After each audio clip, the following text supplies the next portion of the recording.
The cabin filter is located on the left corner of the footwell.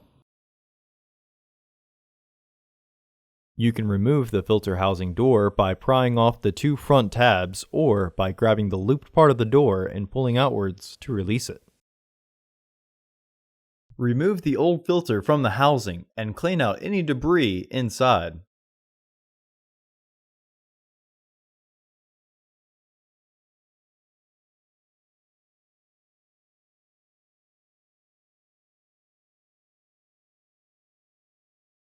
Removing the old filter and installing the new one may require pinching and twisting the filter. Install your new AQ1241 filter into the housing, with its airflow indicating arrow pointing towards the back of the car.